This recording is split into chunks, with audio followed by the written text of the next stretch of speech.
Halo guys, welcome semuanya. Kali ini Michan mau menceritakan sebuah film yang berjudul 1911.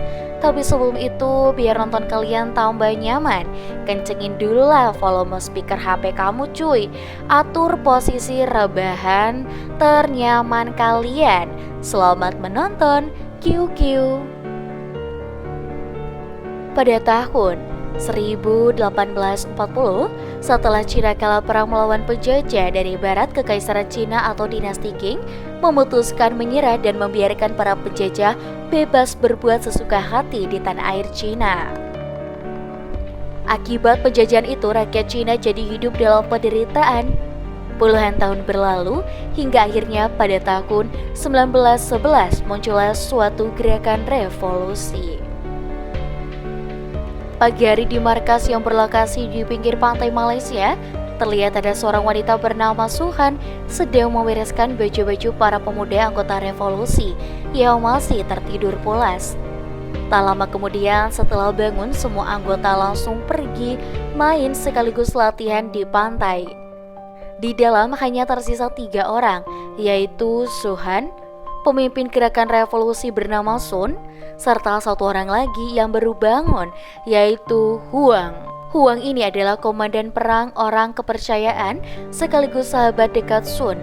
Pagi itu Huang dan Sun membicarakan rencana penyerangan yang akan mereka lakukan 5 bulan lagi di provinsi Guangzhou, Cina.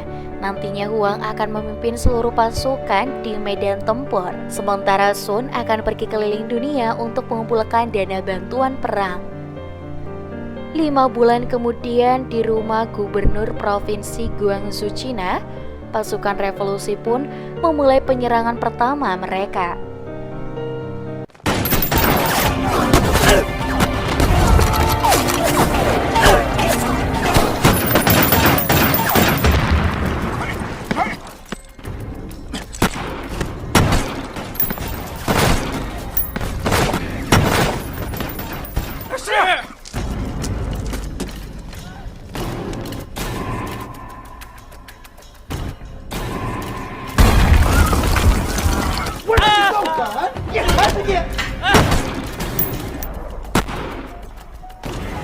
Hingga sore, pertempuran masih terus berlanjut. Waktu Suhan ingin mengantarkan amunisi, dia terjatuh. Beruntung ada salah satu anggota lewat, lalu membantunya. Anggota itu bilang kalau di pertempuran pertama ini mereka kalah. Gubernur bersama selir-selirnya berhasil kabur dan kondisi pasukan revolusi sekarang sedang terpojok.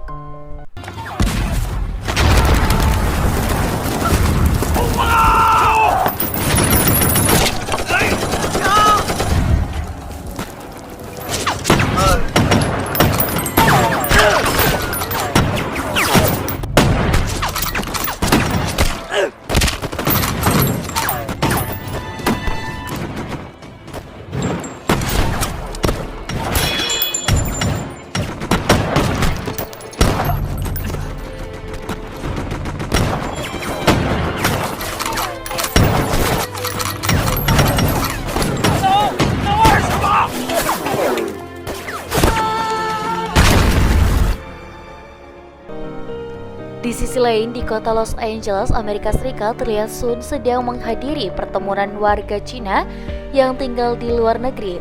Dalam pidatonya, selain meminta bantuan dana, Sun juga memberitahu kondisi pertempuran saat ini. Barusan dia dapat kabar kalau pasukan revolusi telah kalah. Namun, Sun mengingatkan bahwa perjuangan masih akan terus berlanjut. Setelah pertemuan bubar di belakang panggung, teman Sun memberikan uang sebesar $30.000 sumbangan dari para warga tadi. Ia meminta Sun berjanji untuk jangan pernah menyerah dan jangan pernah mengecewakan mereka. Keesokan paginya di Cina, sebagian besar pasukan revolusi gugur dan sebagian sisanya tertangkap. Hanya tinggal Huang sendirian yang sedang solo versus kuat melawan tentara kerajaan. Walaupun terluka parah, Huang masih mencoba melawan. Namun ketika melihat tentara kerajaan mengeluarkan senjata artileri, Huang langsung pasrah.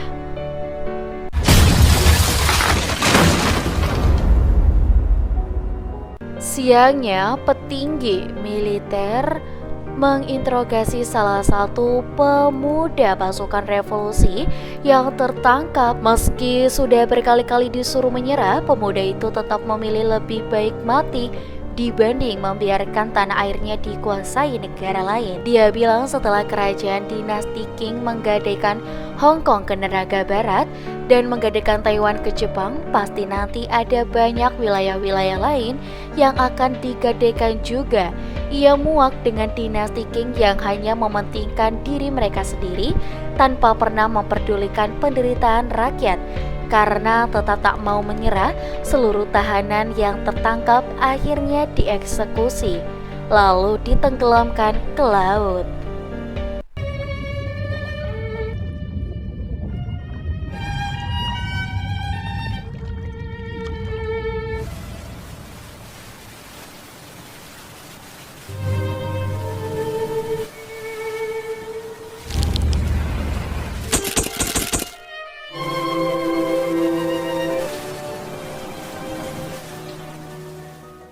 Di sisi lain, di markas, ternyata Huang berhasil selamat dari gempuran serangan artileri tadi pagi.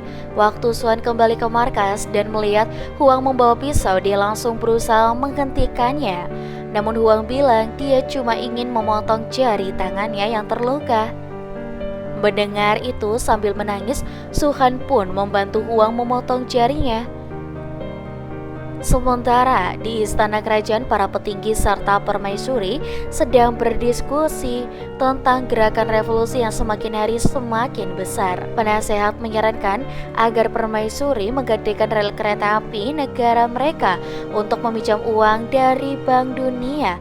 Dengan adanya dana segar dari Bank Dunia, maka kerajaan jadi bisa memperkuat peralatan tempur mereka. Mendengar saran itu, permaisuri berkata dia tak peduli memakai cara apapun. Yang penting dinasti Qing harus tetap berkuasa dan seluruh pemberontak harus dimusnahkan. Sorenya, Duta Besar Inggris datang menemui penasehat kerajaan untuk membicarakan soal rel kereta api Cina yang ingin digadaikan ke Bank Dunia.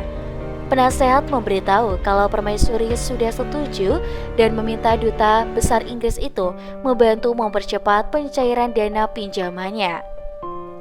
Di sisi lain, terlihat Sun sedang menemui seorang tokoh penting bernama Homer. Homer ini adalah ahli geopolitik asal Amerika. Selain meminta dukungan dan bantuan untuk melobi petinggi negara-negara barat, Sun juga meminta Homer menjadi penasehat politiknya. Homer menjawab tanpa diminta pun sebenarnya dia sudah ingin membantu. Berdasarkan analisanya, gerakan revolusi ini cepat atau lambat pasti akan menang dan dia ingin ikut jadi bagian dari sejarah revolusi Cina. Homer juga yakin Sun adalah satu-satunya orang yang pantas menjadi presiden pertama Republik Cina nantinya. Mendengar dukungan tokoh sepenting Homer, Sun sangat terharu. Beberapa bulan kemudian setelah Sun berhasil mengumpulkan dana bantuan yang lebih besar, peralatan tempur pasukan revolusi pun jadi jauh lebih lengkap dari sebelumnya. Malam itu di provinsi Hubei pada tanggal 10 Oktober 1911 di misi penyerangan kedua, pasukan revolusi terlihat unggul.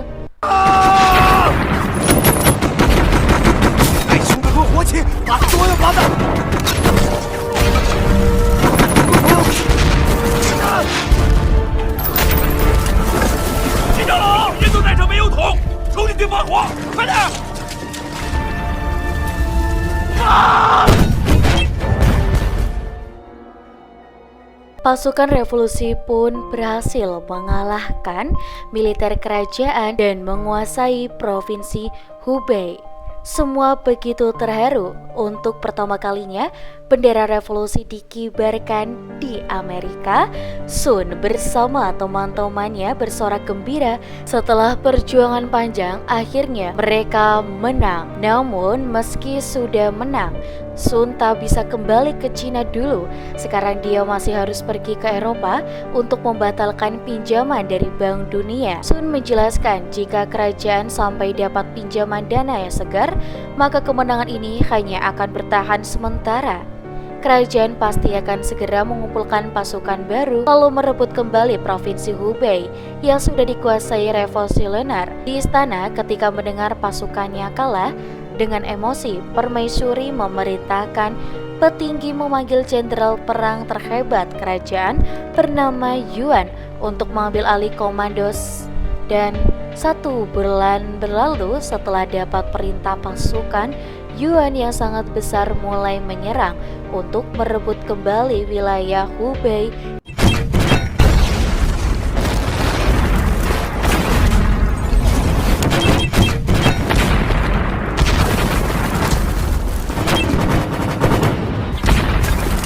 Di luar, saat pasukannya sedang mati-matian bertempur dalam kereta, Yuan terlihat sedang sibuk bernegosiasi dengan petinggi militernya. Meski sudah dipercaya jadi tangan kanan permaisuri, namun Yuan tak bodoh, dia pintar membaca situasi politik dalam negeri. Yuan berencana ingin bermain 2 kaki bila pihak kerajaan menang. Dia akan tetap jadi panglima tertinggi, tapi jika pihak revolusi menang, maka dia juga harus ada di dalam jajaran petinggi pemerintahan revolusi juga. Setelah petinggi militer pergi, tak lama kemudian utusan dari pihak revolusi datang. Yuan di situ bertanya sebenarnya apa yang diinginkan oleh para pejuang revolusi. Si utusan menjelaskan tujuan revolusi adalah untuk menghapuskan sistem monarki kerajaan di negeri Cina dan menggantinya dengan sistem republik. Nantinya Cina akan dipimpin oleh seorang presiden. Mendengar penjelasan barusan, Yuan tertarik. Seandainya dia membelot ke pihak revolusi, mungkin aja dia bisa jadi presidennya. Di medan tempur, pasukan Yuan berhasil mengalahkan garis depan pasukan revolusi. Akibat pertempuran itu, banyak sekali korban berjatuhan. Di garis belakang, Huang terus memantau kondisi medan tempur. Melihat pasukannya terpojok, Huang pun memutuskan maju untuk membantu garis depan.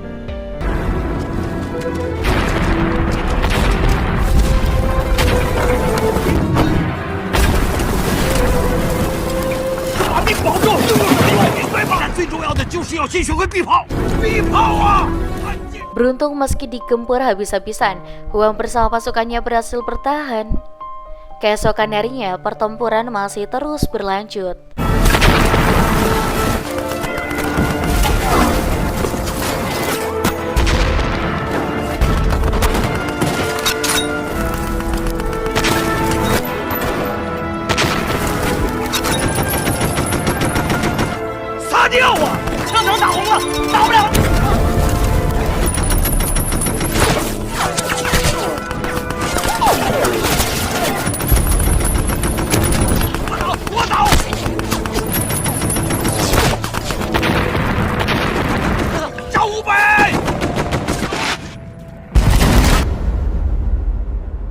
Dalam pertempuran itu, tak ada yang menang, tak ada yang kalah. Kedua belah pihak imbang. Di Eropa, Sun berusaha menggagalkan rapat Bank Dunia yang sedang membahas pinjaman dana untuk kekaisaran dinasti Qing. Awalnya Sun dianggap remeh para anggota Bank Dunia, tak peduli dengan penderitaan rakyat Cina. Bagi mereka, uang tetaplah uang. Bila pinjaman ini menguntungkan, maka mereka tetap akan mencairkan. Namun, Sun menjelaskan kondisi keuangan kerajaan sekarang sedang sangat buruk. Bila dipinjamkan uang, kerajaan tak mungkin sanggup membayar. Sun berjanji jika pihak revolusi menang, dia akan membuat kerjasama baru dengan Bank Dunia yang lebih menguntungkan. Mendengar negosiasi Sun, para anggota Bank Dunia akhirnya memutuskan membatalkan pinjaman ke kerajaan. Sementara di Cina, semenjak kabar perjuangan pasukan revolusioner tersebar luas, gubernur-gubernur di seluruh penjuru negeri Cina kagum, lalu memutuskan ikut bergabung. Mereka mengirimkan dana bantuan dan pasukan dari wilayah masing-masing, hingga membuat kekuatan pihak revolusioner semakin besar. Di kapal, setelah berhasil menggagalkan pinjaman Bank Dunia, Sun pun pulang. Saat Sun sampai di Cina, Huang buru-buru menyambutnya. Ia sangat rindu, sambil terus berteriak memanggil nama Sun.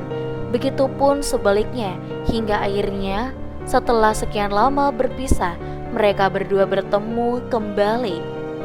Meski ingin sekali melepas rindu, tapi mereka harus menjalankan tugas terlebih dahulu. Huang lalu menyuruh tukeran baju agar di hadapan jutaan rakyat nanti Sun terlihat gagah memakai seragam revolusi. Tak hanya Huang, para anggota lain juga datang. Ketika turun kapal, jutaan warga sudah berkumpul dan bersorak menyambut kedatangan Sun, sang pemimpin revolusi. Namun di tengah kemeriahan, Huang tetap waspada. Ia kemudian pergi memeriksa keadaan. Benar saja, di ruangan bawah kapal dia melihat beberapa orang sedang merancang rencana untuk mensenai person. Dengan sigap Huang beraksi.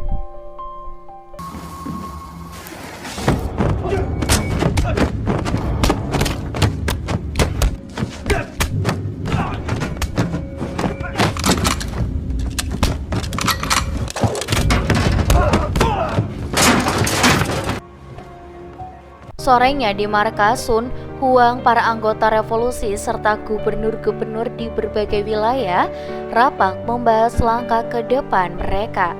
Dengan kekuatan yang mereka miliki sekarang, sistem Republik Cina sudah siap untuk dijalankan dan mereka harus segera membuat pemerintahan sementara. Namun Sun bilang, meski Republik sudah siap berdiri, tapi selama sistem monarki dinasti Qing belum runtuh, maka revolusi masih belum aman. Apalagi mereka semua tahu bagaimana besarnya kekuatan pasukan Yuan. Sebagai jenderal tertinggi dan pemilik pasukan terbesar di Cina, bila suatu saat nanti pihak kerajaan dapat pinjaman dana untuk memulai perang baru, pasukan revolusi sudah bisa dipastikan akan kalah telak. Jadi Sun tak mau egois. Dia tak peduli jika nanti dia tak menjadi presiden. Siapapun presidennya, yang terpenting dinasti Qing harus segera diruntuhkan. Keesokan harinya, tanpa menunda-nunda lagi, pemilu pertama presiden Cina pun digelar. Dalam ruang pemilihan, para gubernur memilih beberapa nama kandidat calon presiden yang diusung. Salah satunya adalah nama Sun.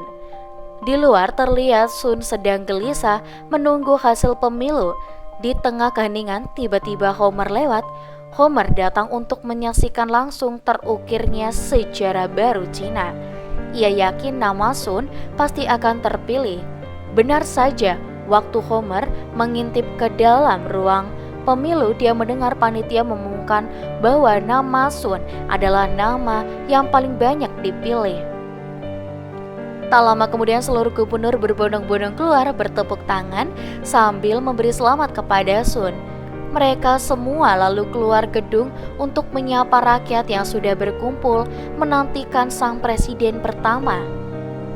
Selesai berfoto, mereka kembali ke dalam untuk pelantikan. Sambil membacakan sumpah jabatan, Sun berjanji dia akan berusaha menjaga kedaulatan negara, mensejahterakan rakyat, dan membuat nama Cina berjaya lagi di mata dunia. Mendengar sumpah itu, semua orang pun bertepuk tangan. Kini, Sun benar-benar telah resmi menjadi presiden Cina. Tapi anehnya, saat acara pelantikan selesai, sebelum bubar, tiba-tiba Sun membuat sayembara.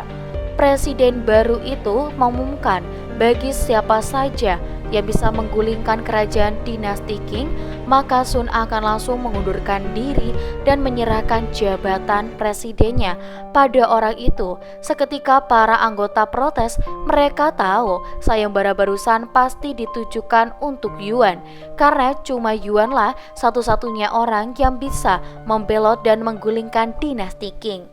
Tapi walaupun diprotes keras, Sun tetap tak peduli. Pokoknya selama sistem kerajaan masih belum dihapuskan dari negeri ini, maka revolusi mereka masih belum sempurna. Dalam ruang presiden, waktu hanya berdua dengan Huang menyampaikan kekecewaannya. Dia tak terima bagaimana bisa jenderal tertinggi dinasti Qing yang telah membunuh banyak sekali pemuda-pemuda pasukan revolusi justru malah akan menjadi presiden revolusi. Huang merasa seperti mengkhianati para pemuda yang telah gugur itu. Mendengar cerita Huang, Sun hanya terdiam. 1 bulan kemudian terlihat Huang dan Su Han pindah ke rumah baru. Ternyata mereka berdua baru saja menikah. Di sisi lain, setelah mendengarkan kabar tentang sayembara Sun demi menjadi Presiden Republik Cina, Yuan pun mengumpulkan jajaran petinggi militernya dan memutuskan untuk membelot. Keesokan harinya, Yuan pergi ke istana kerajaan. Di hadapan permaisuri, Yuan berpura-pura sedih sambil bilang kalau sekarang pasukannya telah kalah perang melawan pasukan revolusi. Yuan lalu menakut-nakuti permaisuri. Dia menceritakan bagaimana seramnya revolusi yang pernah terjadi di Prancis. Dulu gara-gara Raja Prancis tak mau turun tahta, rakyat berbondong-bondong menyerbu istana, kemudian menghabisi seluruh anggota kerajaan dengan sangat kejam. Yuan menyarankan agar peristiwa itu tak terjadi lagi. Maka jalan satu-satunya adalah permaisuri harus turun tahta dan membubarkan kerajaan secara baik-baik. Mendengar cerita menyeramkan barusan, permaisuri menangis lalu mengatakan jika seandainya kerajaan dibubarkan dan dia sudah tak menjadi permaisuri lagi, maka Yuan harus bersumpah jangan pernah membiarkannya mati kelaparan. Sementara di gedung presiden saat Huang baru sampai, Sun bilang kemarin dia sudah mempertimbangkan matang-matang. Harusnya revolusi bukanlah ajang untuk saling memperebutkan jabatan. Satu-satunya cara menjaga agar revolusi tetap utuh hanyalah dengan membuat hukum. Jika seandainya Yuan jadi presiden menggantikannya, maka otomatis dia harus untuk tetap tunduk pada hukum yang telah disepakati dan diharuskan untuk tetap menjaga nilai-nilai revolusi yang sudah mereka perjuangkan. Mendengar itu, meski hati Huang masih berat menerima Yuan menjadi presiden, dia memilih untuk percaya kepada keputusan Sun. Keesokan harinya, permaisuri mengumpulkan seluruh petinggi kerajaan. Permaisuri tahu selama ini di belakangnya semua petinggi kerajaan diam-diam korupsi. Ketika memandangi wajah-wajah busuk para petinggi korupsi itu, permaisuri memohon ampun kepada leluhur. Sambil menahan tangis, permaisuri memutuskan bahwa mulai hari ini kerajaan dinasti Qing resmi dibubarkan. Beberapa hari kemudian, karena telah membantu menjatuhkan dinasti Qing dan menyelesaikan sayembara, maka otomatis Yuanlah yang akan menjadi presiden menggantikan Sun. Sun pun menepati janjinya di hadapan seluruh pemerintah. Sun menyampaikan pidato terakhirnya. Ia berkata, semua perjuangan mereka tak sia-sia. Sistem monarki atau kerajaan yang sudah lebih dari 2000 tahun berkuasa di Cina kini berakhir. Sekarang revolusi benar-benar telah sempurna. Dan hari ini, tepatnya pada tanggal 13 Februari tahun 1912, Sun, sang pencetus revolusi Cina, mengundurkan diri. Dan alur cerita pun selesai, teman-teman. Ini merupakan alur cerita film yang real ya, atau kisah nyata. Nantikan terus ya cerita film lainnya. Tapi pokoknya jangan lupa juga untuk like, komen, dan subscribe apabila kalian suka dengan video-video seperti ini. Share juga ke teman-teman kalian. Oke lah, see you the next video and bye-bye.